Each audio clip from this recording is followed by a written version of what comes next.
Hello बच्चों, इस video में हम कक्षा 10 विषय विज्ञान पाठ 3 जिसका नाम धातु एवं अधातु। अब पाठ शुरू करने से पहले हम इसकी महत्वपूर्ण जानकारी दे देते हैं कि जो भी एनसीईआरटी की बुक में प्रश्न दिए हुए हैं और जो भी इसके नोट्स हैं वो सभी मैं इस वीडियो में कराऊंगा। फर्स्ट पार्ट, इसका जो फर्स्ट पार्ट होगा उसमें हम समझाएंगे धातु के भौतिक गुण। सबसे पहले आता है इसमें चमक, कि धातु में चमक होती है कि नहीं। यानी कि आपने देखा होगा बहुत सारी धातुओं को, धातु की सतह पर क्या होती है, चमक होती है। जैसे सोना है, चांदी है, मैंने लिखा है इसे, आप इस नोट्स अपनी कॉपी में लिखें। धातु की सतह चमकदार होती है, जैसे सोना है, चांदी है आदि, तो धातु चमकीले होते हैं। अब हम धातु की कठोरता के बारे में बात करेंगे कि धातु सामान्यतः कठोर होती हैं। आपने देखा होगा भाई, लोहा है, तांबा है आदि को आप अगर देखो तो आसानी से कटेगी नहीं, टूटेगी नहीं। तो इसका मतलब क्या होता है, कठोरता होती है। परंतु यहाँ पर अपवाद होता है। अपवाद में क्या होता है, सोडियम, पोटेशियम तथा लिथियम, ये क्या होती है, मुलायम धातु होती है, जिसे हम आसानी से चाकू से भी काट सकते हैं।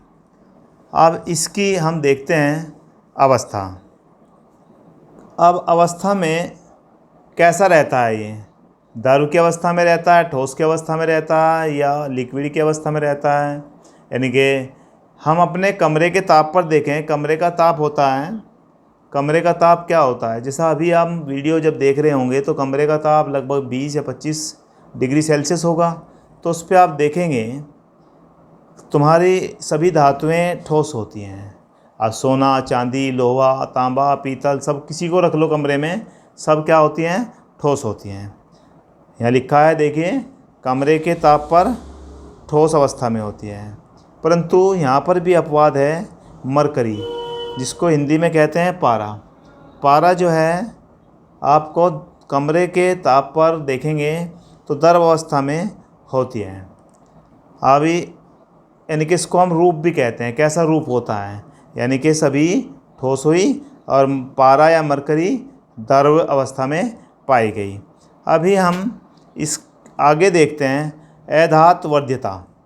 अब अधात वर्ध्यता से क्या मतलब है, धातुओं को पीटकर पतली चादरों के रूप में बदला जा सकता है। धातुओं को हम क्या कर सकते हैं, अब आघात वर्ध्यता में मैंने बताया धातुओं को पीट कर लंबी पतली चादरों के रूप में बदला जा सकता है। जैसे कि आपने देखा होगा छतों पर लोहे की चादर डालते हैं, उसे भी हमने धातुओं को किसी चीज़ में बारीक बेल कर बारीक कर दिया गया, जैसे लोहे की चादरें। अब आगे आता है तन्यता। अब तन्यता में तन्यता का अर्थ होता है कि पतले तार बनाए जा सकते हैं कि नहीं। तो धातुओं को पतले तार के रूप में बनाया जा सकता है। धातु, इसका मतलब हम कह सकते हैं कि धातु में तन्यता होती है। जैसे तांबे के तार, जैसे हम कहाँ पे यूज करते हैं, घरों में बिजली के तारों में यूज किया जाता है। अब आगे आता है इसी क्रम में विद्युत व ऊष्मा के चालक। तो इसका मीन्स है धातु जो है सामान्यतः विद्युत व ऊष्मा के चालक होते हैं। भाई अगर इसका उदाहरण देखें तो चांदी है, तांबा है, सिल्वर है, इसमें आप देखेंगे कि हम घरों में बिजली के तार बनाते हैं, उसमें तांबे के या सिल्वर के तारों का प्रयोग किया जाता है। परंतु एक अपवाद भी है। अपवाद में क्या है, सीसा एक धातु होती है, और पारा अभी ऊपर भी पढ़ा है, मरकरी ऊष्मा के कुचालक होते हैं। इसमें ऊष्मा का प्रवाह नहीं होता। कौन कौन सी धातु हैं, एक सीसा है और दूसरा क्या है, पारा। पारे को हम मरकरी भी कहते हैं। तो ये दोनों के दोनों क्या है, कुचालक। इसमें ऊष्मा का प्रवाह, इसमें ऊष्मा एक जगह से दूसरी जगह पर नहीं जा सकती। आगे आता है घनत्व।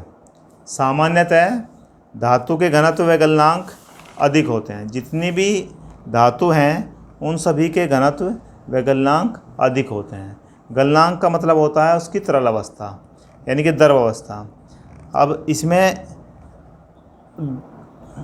गलनांक का तापमान जो है, गलनांक का मतलब होता है तापमान, उसका तापमान क्या होता है, अधिक होता है, जिस पर वो गलेगी। लेकिन इसमें भी अपवाद है। क्या अपवाद है? सोडियम और पोटेशियम का घनत्व कम होता है। तो ये दोनों ऐसे धातु होते हैं, लिथियम भी डाल सकते हैं इसमें।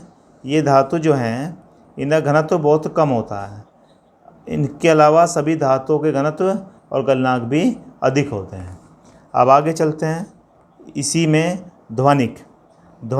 अब तुमने ध्वनिक से आपको एकदम समझ में आ रहा होगा, ध्वनि से मतलब है धातु को कठोर सतह से टकराने पर आवाज़ उत्पन्न करते हैं।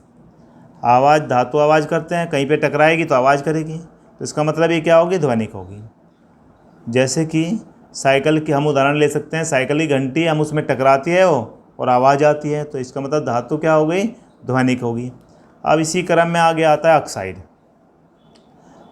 हम धातु का ऑक्साइड होता क्या है, हम एक उदाहरण लेते हैं, जैसे कि मैग्नीशियम है और मैग्नीशियम के साथ हम ऑक्सीजन को मिलाएं, तो मैग्नीशियम Mg और Mg के साथ ऑक्सीजन की क्रिया कराएं तो क्या बन जाएगा, MgO बन जाएगा।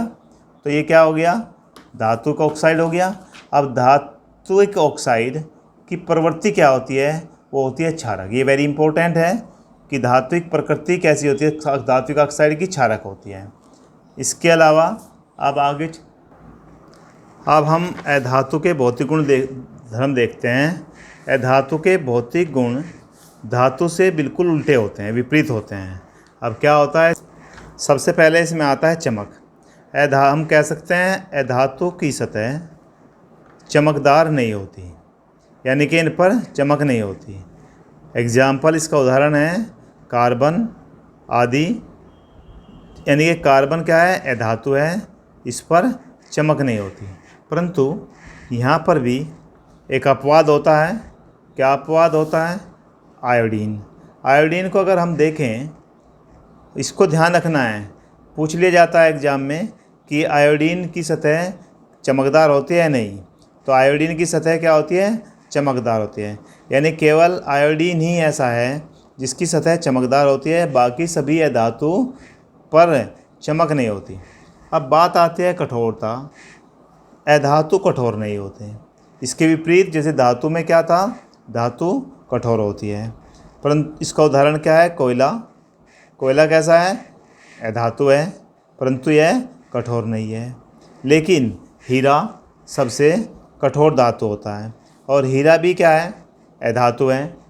भाई कोयले को तो आसानी से तोड़ सकते हैं, परंतु अपवाद क्या है, ये महत्वपूर्ण है बहुत।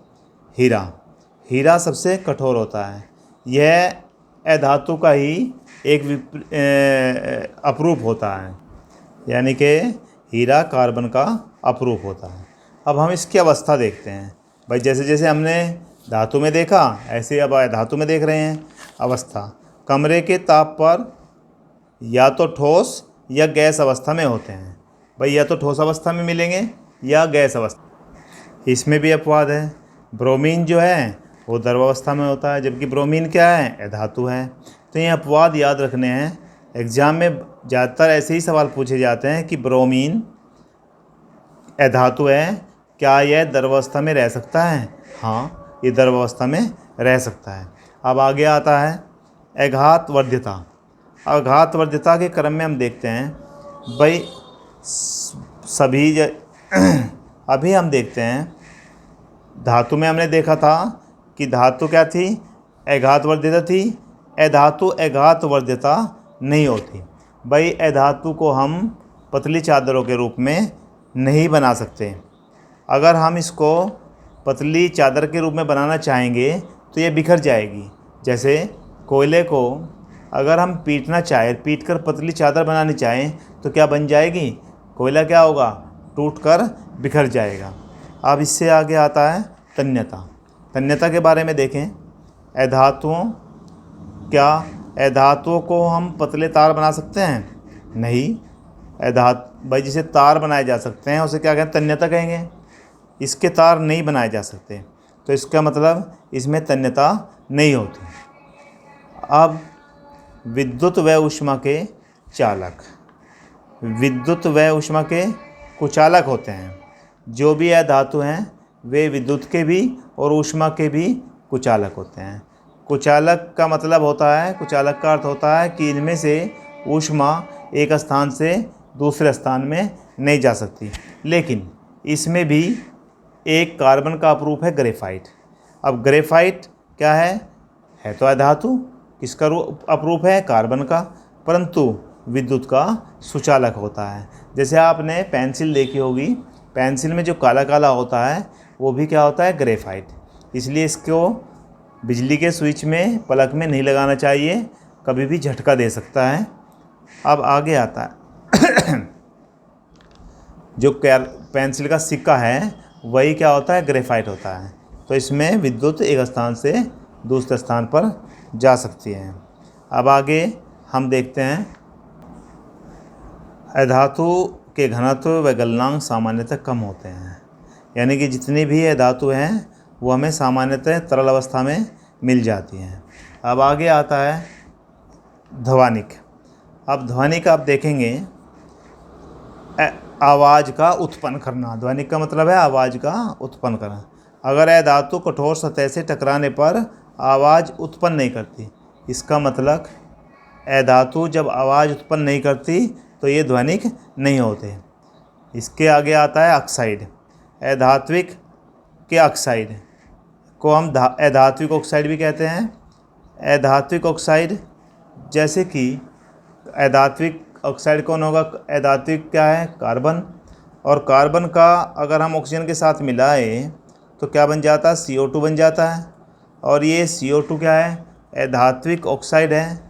यानी कि जो भी अधात्विक ऑक्साइड होते हैं उनकी प्रवृत्ति कैसी होगी? अम्लीय होती है। तो इसका मीन्स धातु के ऑक्साइड आते हैं तो क्षारीय प्रवृत्ति के होते हैं और अधात्विक ऑक्साइड अम्लीय प्रवृत्ति के होते हैं।